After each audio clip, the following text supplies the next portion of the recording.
Hello and welcome to smart learning. আজকে আমরা news পেপারে আসা খুব গুরুত্বপূর্ণ কিছু এডিটোরিয়াল এবং নিউজ ডিসকাস করব। এক দেশ এক vote, one nation one election নিয়ে রীতিমতো হইচই চলছে আমাদের পলিটিতে।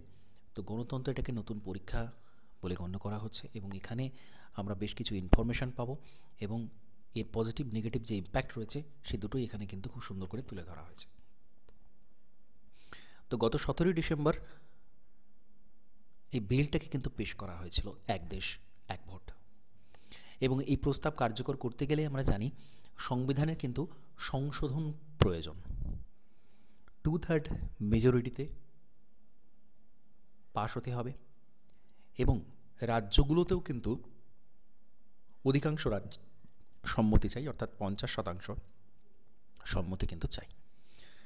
তো সে বিলটা পাশ হবে কিনা সেটা আমরা ভবিষ্যতে দেখতে পাবো। এখানে যে মূল বিষয়টা বলা রয়েছে, এই সপক্ষে কতগুলো যুক্তি আছে, এই সপক্ষে বিপক্ষে যুক্তি আমাদের জানতে হবে, কারণ আগামী দিনের যে ডেসক্রিপটিভ রাইটিং যতগুলো মিসলেনিয়াস ক্লার্কশিপ WBCS মেন্স আসছে সেখানে কিন্তু এগুলো দেয়া হবে, অবশ্যই দেয়া হবে, কারণ এটা অসম্ভব গুরুত্বপূর্ণ একটা টপিক।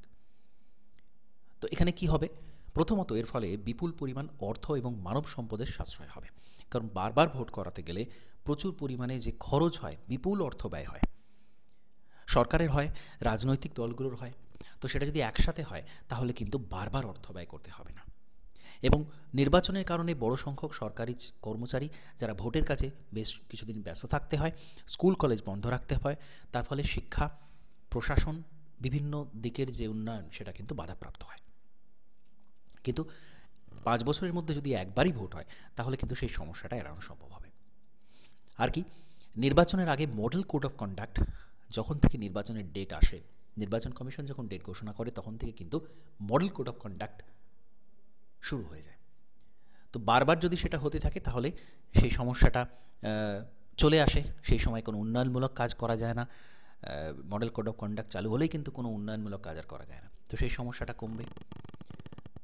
এই সময় বহু মানুষকে কাজ ফেলে ভোট দিতে যেতে হয় নির্বাচনের সময়। যারা বাইরের রাজ্যেতে কাজ করছেন তাদের এই সমস্যাটা সবথেকে বেশি হয়। বারবার ভোট হলে অনেকে ভোট দিতে যেতেই পারেন না। একবারে সবকটা ভোট হলে সম্ভবত মানুষের ভোট দেওয়ার প্রবণতা বাড়বে, এটা মনে করা হচ্ছে। এটা পজিটিভ দিকগুলো। এছাড়া উল্টো দিকে কি হতে পারে? প্রতিটা নির্বাচন জনপ্রতিনিধির একটা পরীক্ষা। পরীক্ষা পাশ করতে গেলে একটু ভালো কাজ করে দেখাতে হয়। 5 বছরে যদি একবার পরীক্ষা হয় তাহলে শেষের 2-1 বছর ভালো কাজ করলেই চলবে, কারণ জনস্মৃতি সচরাচর দীর্ঘস্থায়ী হয় না। কিন্তু 5 বছর যদি একাধিকবার নির্বাচন হয় তাহলে কিন্তু জনপ্রতিনিধিদের টানা কাজ করে যেতে হবে, যেহেতু কোনো না কোনো নির্বাচন থাকছে। অর্থাৎ বেশি নির্বাচন হলে যারা নির্বাচনের আগে কাজ করার যে প্রবণতা বাড়ে সেটা বারবার আসবে। এটা কিন্তু একটা খুব গুরুত্বপূর্ণ দিক। এটা প্রথম কারণ। দ্বিতীয়ত, সার্বিকভাবে ভোটদানের হার ভারতে কিন্তু খুব কম নয়। 2024 সাধারণ নির্বাচনে 65.79% ছিল। তো ভোটের হার বাড়ানোটা তেমন দরকারি কোনো লক্ষণ নয়। তো এটা পজিটিভ নেগেটিভ দিক আলোচনা করা হয়েছে। এছাড়া আরও অনেক দিক রয়েছে, সেগুলো আমরা পরে আলোচনা করবো। এখানে যে অ্যাঙ্গেলটা তুলে ধরা হয়েছে যে গণতন্ত্রের একটা পরীক্ষা, কার লাভ কার ক্ষতি হবে, সেটা এখানে behavioural voters in synchronised election evidence from India 2023, এটা একটা গবেষণাপত্র ছিল, সেখান থেকে কিছু তথ্য উঠে আসছে। এই যে প্র্যাকটিক্যাল একদম বিষয়গুলো, এগুলো আমরা যখন ডেসক্রিপটিভ রাইটিংয়ে উল্লেখ করব সেটা কিন্তু খুব ভালো একটা দিক। তো এই গবেষণাপত্র 1977 থেকে 2018 পর্যন্ত লোকসভা বিধানসভা নির্বাচনী ফল, উত্তর নির্বাচনে বেশ কিছু সমীক্ষার ভিত্তিতে দুটি গুরুত্বপূর্ণ সিদ্ধান্তে উপনীত হচ্ছে। প্রথমত, ভোট একসঙ্গে হলে ভোটারদের লোকসভা বিধানসভায় একই দলকে ভোট দেওয়ার প্রবণতা বেড়ে যাবে। এটা একটা গুরুত্বপূর্ণ। ফলে যেখানে লোকসভা এবং বিধানসভার ভোট একসঙ্গে হচ্ছে সেখানে সব দলের ক্ষেত্রে বিধানসভা লোকসভায় প্রাপ্ত ভোটের হার খুব কাছাকাছি চলে আসছে। এর জন্য ভোটদাতাদের ব্যবহারগত বা মনস্তাত্ত্বিক কারণ কিন্তু একটা কাজ করবে। এটা একটা গুরুত্বপূর্ণ দিক। যখনই একসাথে লোকসভা বিধানসভা নির্বাচন হবে তখন একটিমাত্র দলকে, যে দল তার ফেভারিট দল, সেই দলকেই ভোট দেওয়ার প্রবণতাটা কিন্তু চলে আসবে, যেটা গণতন্ত্রের ক্ষেত্রে কাম্য বিষয় নয়। আর কি, নম্বর সিদ্ধান্ত সমীক্ষা ভিত্তিক। ভোট হয়ে যাওয়ার পর ভোটারদের সমীক্ষা করে দেখা যাচ্ছে লোকসভা বিধানসভা নির্বাচন একসঙ্গে হলে প্রার্থীর মান, জাতপাত, স্থানীয় বা জাতীয় রাজনৈতিক ঘটনাটি সব কিছুকে ছাপিয়ে মানুষ ভোট দিচ্ছেন মূলত রাজনৈতিক দলের চিহ্ন দেখে। এটা একটা দিক, সেটাও কাম্য নয়। এছাড়া একসঙ্গে ভোট হলে ভোটের দিনের ঢের আগেই বেশিরভাগ ক্ষেত্রে রাজনৈতিক প্রচারের সময় মানুষ ঠিক করে ফেলছেন কোন দলকে ভোট দেবেন। আলাদা আলাদা সময় ভোট হলে কিন্তু ভোটাররা দলের চিহ্ন ছাড়াও আরও অনেক কিছু দেখে ভোট দেন, কিন্তু যখনই একসাথে ভোট হবে তখন কিন্তু আর তারা কাজ দেখে ভোট দিচ্ছেন না। দুটো সিদ্ধান্ত একসাথে মেলালে দাঁড়াই, একসঙ্গে নির্বাচন হলে ভোটারদের প্রবণতা হবে দল দেখে ভোট দেওয়ার, লোকসভা বিধানসভায় একই দলকে ভোট দেওয়ার, অর্থাৎ ভোটাররা বিধানসভায় আঞ্চলিক দলকে এবং লোকসভায় সর্বভারতীয় দলকে ভোট দিচ্ছেন এরকম খুব বেশি দেখা যাবে না। তারা শুধুমাত্র দল দেখে ভোট দেবেন। লোকসভার কোনটা কোনটা বিধানসভার সেটা বিচার্য বিষয় তখন আর তাদের কাছে থাকবে না, কারণ যেহেতু একসাথে হয়ে যাচ্ছে। তো এই বিষয়টা কিন্তু এখানে উল্লেখ করা হচ্ছে, যেটা খুব গুরুত্বপূর্ণ একটা বিষয়। এক দেশ এক ভোট নিয়ে আগেও আলোচনা হয়েছে, এরপরেও আমরা আরও অনেক আলোচনা দেখতে পাবো, সেখানেও বিভিন্ন পয়েন্ট এটা একটা অ্যাঙ্গেলে আলোচনা করা হয়েছে। এবং যেহেতু এই সংস্থা behavioural voters in synchronised election evidence from India দীর্ঘ সময়ের গবেষণা 1977 থেকে 2018 পর্যন্ত নির্বাচনের সমীক্ষা করে এই সিদ্ধান্তে উপনীত হয়েছে। তো এই বিষয়গুলো আমরা কিন্তু প্র্যাকটিক্যাল উল্লেখ করলে সেটা আমাদের পক্ষে অনেক বেশি ভালো হবে। সুতরাং আজকের এই গুরুত্বপূর্ণ এডিটোরিয়ালটা এখানে আমরা ডিসকাস করলাম। এরপরে আমরা দেখব আদার্স আর কি নিউজ রয়েছে।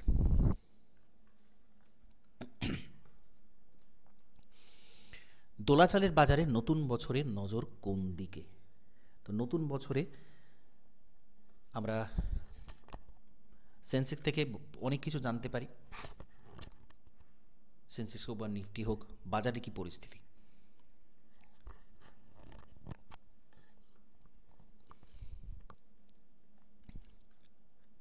মে মাসের 26 তারিখে সেন্সেক্স 85,836 পয়েন্টে পৌঁছে গিয়েছিল, যেটা এখনও পর্যন্ত সর্বোচ্চ। টানা পড়তে পড়তে 78,139 পয়েন্টে বছর শেষ করেছে সূচকটা। যাই হোক, এখানে অনেক কিছু বলা রয়েছে। যে সমস্ত কারণে শক্তিশালী বাজার ক্রমশ দুর্বল হয়ে পড়েছিল সেগুলো কি?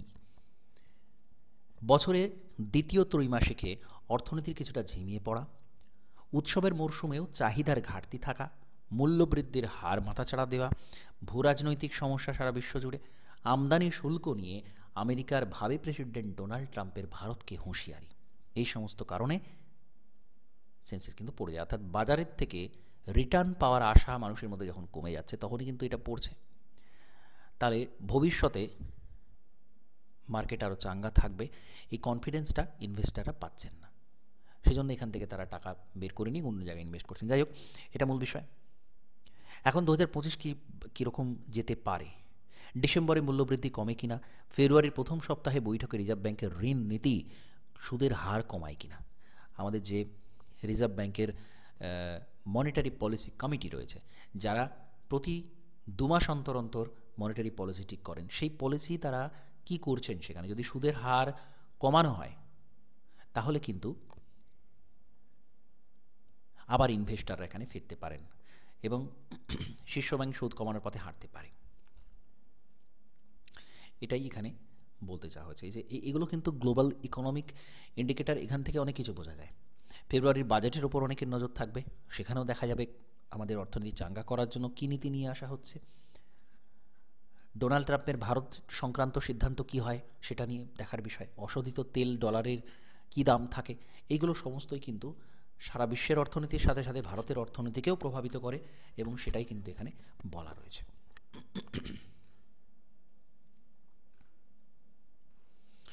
এখানে কিছু তথ্য রয়েছে, সেই তথ্যের পজিটিভ নেগেটিভ দিক নিয়ে বলা রয়েছে। তথ্য সবসময় গুরুত্বপূর্ণ। কি বলা হচ্ছে এখানে?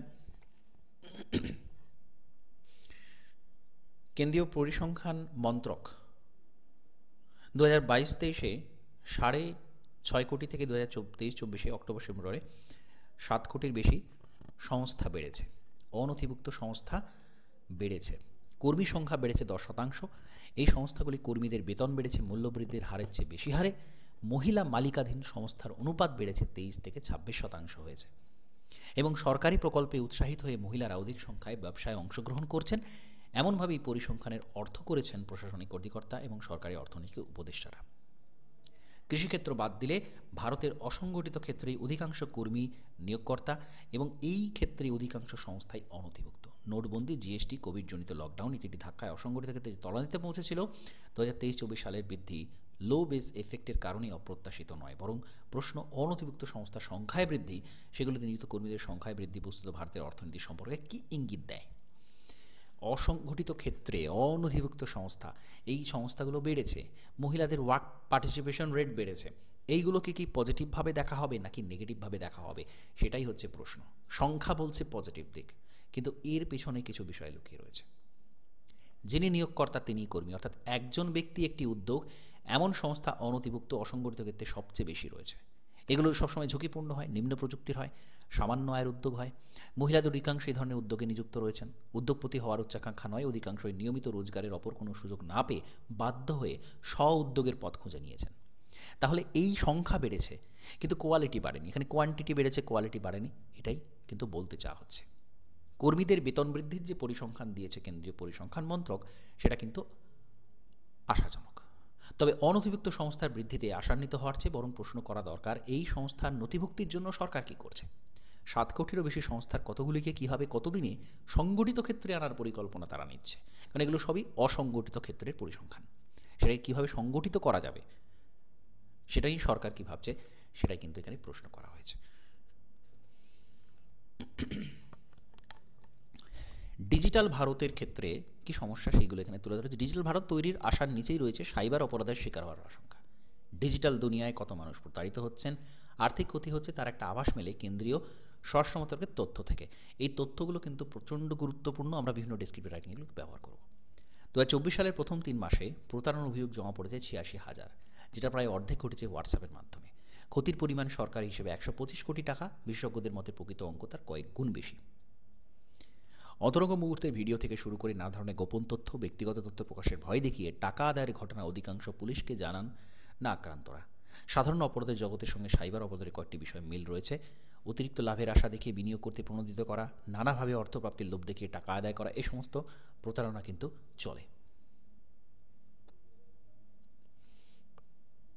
লিঙ্ক পাঠানো হয় বিভিন্ন, এবং সেই লিঙ্ক স্পর্শ করা মাত্রই গোপন তথ্যে প্রবেশ করতে পারে দুষ্কৃতীরা, যেটাকে বলা হয় ফিশিং বলা হয়। বিভিন্ন ধরনের নাম রয়েছে, তো এই টার্মগুলো খুব গুরুত্বপূর্ণ, এখান থেকে প্রশ্ন হয়। তো ফিশিং বলা হয় এটাকে। ইন্টারনেট ব্যবহারকারীর সংখ্যা নিরিখে ভারত বিশ্বের দ্বিতীয় বৃহত্তম দেশ, কিন্তু ভারতে অধিকাংশ মানুষের কাছে ডিজিটাল দুনিয়া এখন অপরিচিত রহস্যময় জগৎ। তো সেই কারণে এখানে কিন্তু প্রতারণার প্রবণতাটা অনেক বেশি বেড়েছে।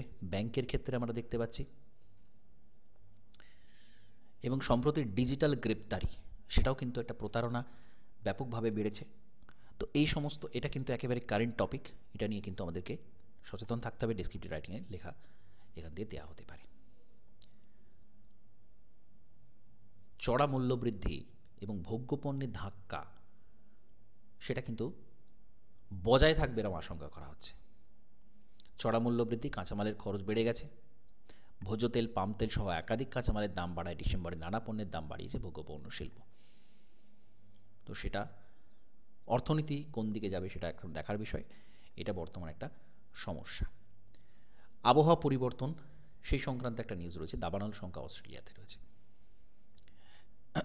দক্ষিণ গোলার্ধে এখন গ্রীষ্মকাল চলছে, অস্ট্রেলিয়াতে গ্রীষ্মকাল, সেখানে কোথাও কোথাও তাপমাত্রা 45 ডিগ্রি সেলসিয়াস পর্যন্ত পৌঁছে যেতে পারে। অর্থাৎ এই যে টেম্পারেচার বৃদ্ধি এবং সেখান থেকে দাবানল, গ্লোবাল ওয়ার্মিংয়ের একটা এফেক্ট, তার একটা এক্সাম্পল আমরা বলতে পারি অস্ট্রেলিয়া। 2019-20 ব্ল্যাক সামারের মতো ঘটনা ব্যাপকভাবে দাবানল ছড়িয়ে পড়েছিল অস্ট্রেলিয়া। সেই সমস্যাটা আবার আসবে কিনা, সেটা নিয়ে এখানে কিন্তু আশঙ্কা প্রকাশ করা হয়েছে। গত ডিসেম্বরে ভিক্টোরিয়ার গ্রাম্পিয়ান্স জাতীয় উদ্যানে দাবানলে আগুন ছড়িয়ে যায়, ক্ষতিগ্রস্ত একাধিক বাড়ি ছাউনি। তো এটা কিন্তু গ্লোবাল ওয়ার্মিংয়ের একটা ইফেক্ট। আমরা ডেসক্রিপটিভ রাইটিংয়ের ক্ষেত্রে, এক্সাম্পলের ক্ষেত্রে এটা ব্যবহার করতে পারি। অস্ট্রেলিয়াতে ব্ল্যাক সামার 2019-20 এসেছিল এবং সেই ঘটনা পুনরাবৃত্তি হওয়ার আশঙ্কা রয়েছে। তো এর সাথে সাথে আজ গুরুত্বপূর্ণ নিউজ এডিটোরিয়াল বিশ্লেষণ কমপ্লিট করছি। নমস্কার, ধন্যবাদ।